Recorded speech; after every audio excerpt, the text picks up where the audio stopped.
Hello students, आप सभी का बहुत बहुत स्वागत है मेरे यूट्यूब चैनल जैक फाटर्स में। तो स्टूडेंट्स, आज हम लोग करने वाले हैं क्लास 6 मैथ्स चैप्टर 3 प्रश्नावली 3.3 का इंट्रोडक्शन। यदि स्टूडेंट्स आप लोग मेरे चैनल पर नए हैं तो वीडियो को लाइक और चैनल को सब्सक्राइब जरूर कीजिएगा। तो चलिए शुरू करते हैं।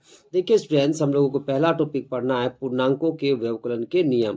तो चलिए हम लोग समझते हैं कि आखिर पूर्णांकों के व्यवकलन के क्या नियम है। तो देखिएगा पहला नियम क्या कहता है।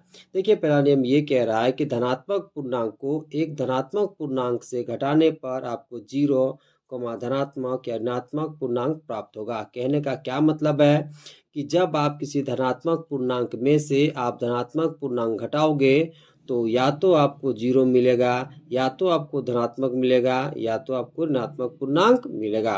बात को समझें। क्या बोले कि जब आप एक धनात्मक पूर्णांक में से एक धनात्मक पूर्णांक घटाओगे तो या तो आपको 0 मिलेगा, या तो आपको धनात्मक पूर्णांक मिलेगा, या तो आपको ऋणात्मक पूर्णांक मिलेगा। इन तीनों में से ही कोई एक आपको मिलेगा। चलिए एग्जाम्पल से समझते हैं। मान लीजिए मेरे पास धनात्मक पूर्णांक 5 है। कितना है बताइए? 5। इसमें से हम घटा रहे हैं दूसरा धनात्मक पूर्णांक 5। ओके, देखिए 5 में से 5 आप घटाओगे तो आपको कितना मिलेगा मेरे प्यारे बच्चों? 0। तो जब आप एक धनात्मक पूर्णांक में से एक धनात्मक पूर्णांक घटाओगे तो या तो आपको 0 मिलेगा, या तो धनात्मक मिलेगा, या ऋणात्मक मिलेगा। अगला एग्जाम्पल समझिए। मान लीजिए मेरे पास, ठीक है, एक है मेरे पास धनात्मक पूर्णांक 5। हम इसमें घटाते हैं एक धनात्मक पूर्णांक 2। ठीक है, देखिए एक धनात्मक पूर्णांक कितना है बताइए? 5। इसमें से हम घटा रहे हैं दूसरा धनात्मक पूर्णांक 2। देखिए 5 में जब आप 2 घटाओगे तो आपको कितना मिलेगा मेरे प्यारे बच्चों? 2। तो देखिए पहला वाला कितना मिला?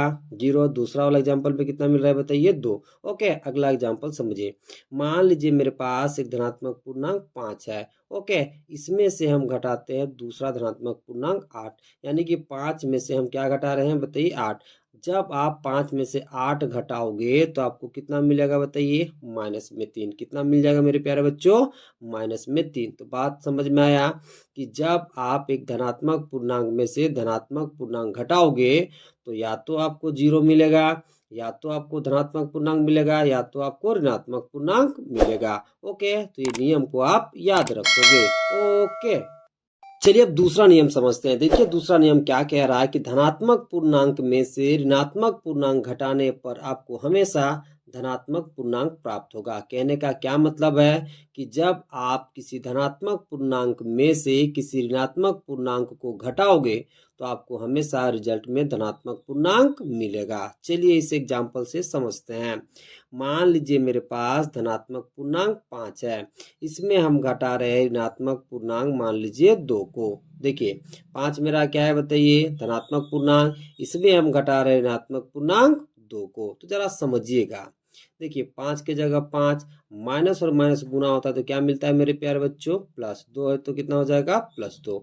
अब देखिए 5 में जब आप जोड़ोगे 2 तो आपको कितना मिल जाएगा बताइए? 7। कितना मिल जाएगा बताइए? 7। तो देखिए जब एक हम धनात्मक पूर्णांक में हम ऋणात्मक पूर्णांक घटाएं तो हमें क्या मिला रिजल्ट में बताइए?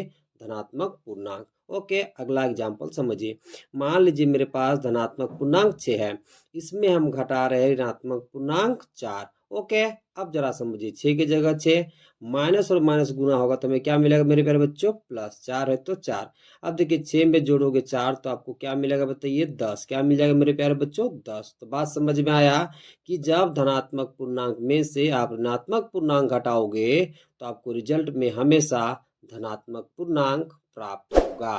ओके, चलिए अब तीसरा नियम को करते हैं। देखिए तीसरा नियम क्या कह रहा है कि एक ऋणात्मक पूर्णांक में से ऋणात्मक पूर्णांक घटाने पर आपको 0, धनात्मक या ऋणात्मक पूर्णांक प्राप्त होगा। कहने का क्या मतलब है मेरे प्यारे बच्चों कि जब आप एक ऋणात्मक पूर्णांक में से ऋणात्मक पूर्णांक घटाओगे, ठीक है, तो या तो आपको 0 मिलेगा, या तो आपको धनात्मक पूर्णांक मिलेगा, या तो आपको ऋणात्मक पूर्णांक मिलेगा।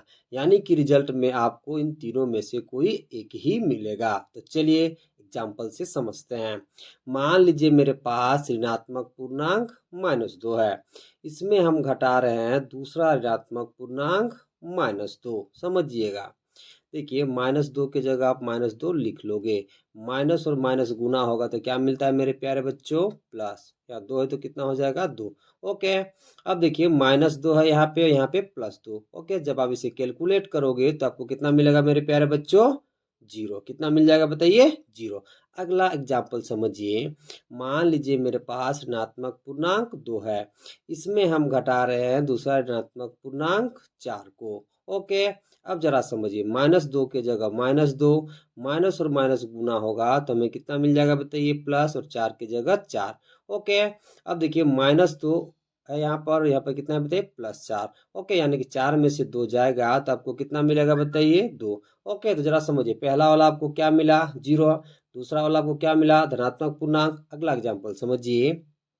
देखिए यहाँ पर मान लीजिए, समझिएगा, देखिए -2 में यदि आप घटाते हो दूसरा ऋणात्मक पूर्णांक -1। जरा समझिए, पहला ऋणात्मक पूर्णांक कितना है बताइए? -2। हम इसमें घटा रहे हैं दूसरा ऋणात्मक पूर्णांक -1। ओके, तो -2 की जगह आप -2 लिख लोगे। ठीक है, अब जरा समझिए, माइनस और माइनस गुना होकर क्या बन जाएगा बताइए? +1 है तो कितना हो जाएगा बताइए? 1। कितना हो जाएगा बताइए? 1। अब जरा समझिए, देखिए -2 में जब आप 1 जोड़ोगे तो आपको कितना मिलेगा मेरे प्यारे बच्चों? तो -1 मिल जाएगा। तो आप देख सकते हैं कि पहला वाला रिजल्ट कितना मिला है बताइए? 0। दूसरा वाला में कितना मिला है मेरे प्यारे बच्चों? 2, यानी कि धनात्मक पूर्णांक। और तीसरा वाला में कितना है मिला है मेरे प्यारे बच्चों? -1, यानी कि ऋणात्मक पूर्णांक। तो कहने का क्या मतलब है कि जब आप एक ऋणात्मक पूर्णांक में से ऋणात्मक पूर्णांक घटाओगे तो या तो आपको 0 मिलेगा, या तो आपको धनात्मक पूर्णांक मिलेगा, या तो आपको ऋणात्मक पूर्णांक मिलेगा। इन तीनों में से ही कोई एक आपको मिलेगा। ओके, चलिए अब चौथा नियम करते हैं। देखिए चौथा नियम क्या कह रहा है कि ऋणात्मक संख्या का ऋणात्मक एक धनात्मक संख्या होती है। कहने का क्या मतलब है कि मान लीजिए आपके पास कोई ऋणात्मक संख्या है, उस ऋणात्मक संख्या का आप ऋणात्मक करोगे यानी कि माइनस से गुणा करोगे तो आपको धनात्मक संख्या मिलेगा। कैसे? एग्जाम्पल से समझते हैं। मान लीजिए मेरे पास ऋणात्मक संख्या 2 है। ओके, इसका हम ऋणात्मक करते हैं यानी कि माइनस से गुणा कर देते हैं। तो देखिए माइनस और माइनस गुना होकर क्या बन जाएगा मेरे प्यारे बच्चों? +2 है तो 2। तो सिंपली आप इसे लिख सकते हो 2, यानी कि +2 को सिंपल में आप क्या लिखोगे? 2। अगला एग्जांपल समझिए। मान लीजिए मेरे पास ऋणात्मक संख्या 5 है, इसका हम ऋणात्मक करेंगे यानी कि माइनस से गुना करेंगे। जरा समझिए, माइनस और माइनस गुना होकर क्या हो जाएगा मेरे प्यारे बच्चों? +5 है तो 5। तो +5 को सिंपली आप क्या लिखोगे? 5। क्या लिखोगे बताइए? 5। अगला एग्जांपल समझिए। मान लीजिए मेरे पास ऋणात्मक संख्या 10 है, इसका हम ऋणात्मक करेंगे यानी कि माइनस से गुना करेंगे तो हमें एक धनात्मक संख्या मिलेगा। कैसे? समझिए, माइनस और माइनस गुना होगा तो हमें क्या मिल जाएगा बताइए? प्लस।